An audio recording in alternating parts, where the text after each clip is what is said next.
आज के इस सत्र में हम आपके लिए लेकर आए हैं प्रश्नोत्तरी माला की श्रृंखला की दूसरी कड़ी और उसमें हम इम्पोर्टेंट क्वेश्चंस को पढ़ेंगे और साथ ही उसके आंसर्स और बैकग्राउंड इंफॉर्मेशन को बैकवर्ड और फॉरवर्ड लिंकेजेस के साथ इसमें काफी कुछ चीजें आपको जानने को मिलेगी। तो आप जो कोई भी विद्यार्थी हमारे इस वीडियो को देख रहे हैं उसको चैनल को लाइक शेयर एंड सब्सक्राइब जरूर करें आपको अगर कंटेंट अच्छी लगे तो।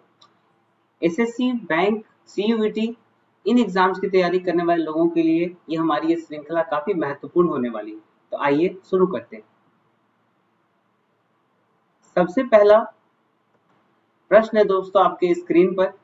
First question, full form of gate.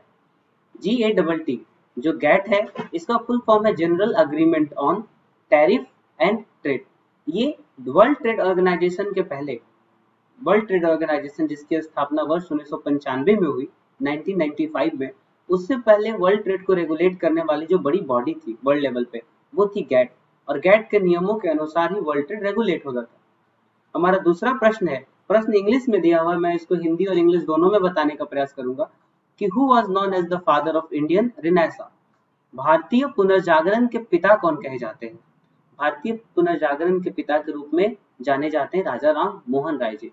राजा राम मोहन राय जी के प्रयासों से ही भारत में सती प्रथा का उन्मूलन हो पाया और सती जैसी इतनी भयानक जो प्रथा थी वो समाप्त हो सकी। तो उन्होंने सामाजिक और धार्मिक सुधार के दिशा में बहुत कार्य किए। अगला प्रश्न है दोस्तों, मोतीलाल नेहरू और CR दास ने किस पार्टी की स्थापना की? वो किस पार्टी के संस्थापक थे? तो सही जवाब है स्वराज पार्टी।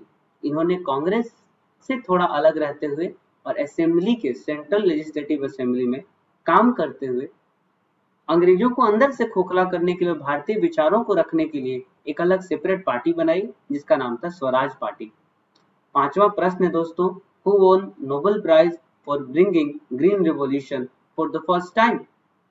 विश्व में किसे सबसे पहले हरित क्रांति लाने के लिए नोबेल पुरस्कार से नवाजा गया?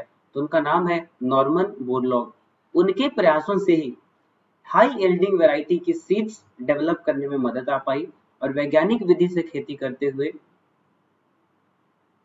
इरिगेशन के सिस्टम का उपयोग करके साथ ही साथ fertiliser, pesticide, insecticide, weedicide, herbicide इनका उपयोग करके लोगों ने ग्रीन रिवॉल्यूशन जैसी चमत्कारिक चीज लाई जिससे हमारे देश में भी फूड सिक्योरिटी इनेबल हो पाई, फूड सिक्योरिटी आ पाई। उसके पहले खाद्यान्न का काफी संकट भारत में था और महामारी जैसी स्थिति थी। तो भारत में इसी तरह से दुग्ध क्रांति के जनक कहे जाते हैं वर्गीज कुरियन और भारत में नॉर्मन बोरलॉग के प्रयासों से समझ के साथ काम करके MS स्वामीनाथन भारत में हरित क्रांति के प्रमुख सूत्रधार माने जाते हैं। अगला प्रश्न है दोस्तों, who the mechanism which prevents interbreeding is known as. वो कौन सा क्रिया विधि है, कौन सी कार्य विधि जिसके चलते इंटरब्रीडिंग को रोका जा सकता है, इंटरब्रीडिंग को जो रोकता है? बहुत सारे ऐसे विधियां हैं लेकिन उनमें से एक विधि है दोस्तों, वो है आइसोलेशन, मतलब एक दूसरे को दूर रखना। जब इंटरब्रीड करने वाले एक ही स्पेसीज के दो इंडिविजुअल को दूर रखते हैं तो इंटरब्रीडिंग संभव नहीं हो पाती। जैसे कोई एक पहाड़ के इस पार है तो दूसरा जीव उस पार है, तो इंटरब्रीडिंग को प्रिवेंट करने के लिए एक तो एक फिजिकल बैरियर यानी आइसोलेशन बड़ा इंपॉर्टेंट पार्ट प्ले करता है।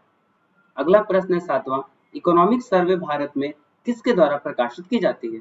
सही जवाब है फाइनेंस मिनिस्ट्री की इकोनॉमिक डिवीजन जो है वो इकोनॉमिक सर्वे हर साल बजट के एक दिन पहले प्रकाशित करती है।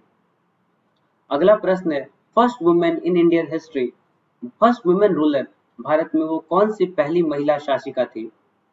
तो सही जवाब है उसका रजिया सुल्तान, कई बार रजिया सुल्ताना भी बोलते हैं। ये सुल्तान इल्तुतमिश की बेटी थी और इल्तुतमिश और कुतुबुद्दीन ऐबक मामलुक डायनेस्टी यानी गुलाम वंश स्लेव डायनेस्टी के रूलर थे। तो स्लेव डायनेस्टी के 3 रूलर भारतीय मध्यकालीन इतिहास में आए, कुतुबुद्दीन ऐबक, इल्तुतमिश और इल्तुतमिश की बेटी रजिया सुल्ताना। इनका शासनकाल 4 वर्षों के छोटे अंतराल पर चला, इतने शॉर्ट पीरियड के लिए 1236 ईस्वी से लेकर 1240 तक। अगला प्रश्न है दोस्तों, रिजर्व बैंक के पहले भारतीय गवर्नर कौन थे? सही जवाब है सर CD स्मिथ।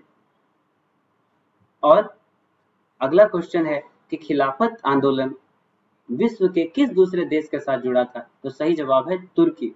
तुर्की में खलीफा का शासन समाप्त किया जा रहा था ब्रिटिश के द्वारा, इसीलिए जो खलीफा एक सीट होता था, खलीफा पूरे इस्लामिक वर्ल्ड का वो टेम्पोरल या स्पिरिचुअल हेड मानते थे, तो उनके प्रति पूरा इस्लामिक जगत श्रद्धा रखता था, जिनकी खलीफा का जो पोस्ट है उसको समाप्त करने के विरोध में भारत में एक खिलाफत आंदोलन शुरू हुआ अंग्रेजों के खिलाफ 1920-21 में। तो खिलाफत और असहयोग मिलकर हमारे यहाँ आंदोलन चलाए गए। अगला प्रश्न है दोस्तों 11वां नंबर प्रश्न है हमारा कि वुड्स डिस्पैच, जो आधुनिक भारतीय इतिहास में वुड्स डिस्पैच बहुत ही फेमस क्वेश्चन है, जो किस क्षेत्र से संबंधित था? तो इसका सही जवाब है एजुकेशन से संबंधित था। अगला प्रश्न है फिस्कल पॉलिसी भारत में कौन फॉर्मुलेट करता है? सिंपल है, भारत के सरकार का जो डिपार्टमेंट है फाइनेंस मिनिस्ट्री और मिनिस्ट्री ऑफ इकोनॉमिक अफेयर्स, जो cabinet committee on economic affair, सभी लोगों के मिले जुले प्रयास से भारत में फिस्कल पॉलिसी फॉर्मुलेट की जाती है, बनाई जाती है।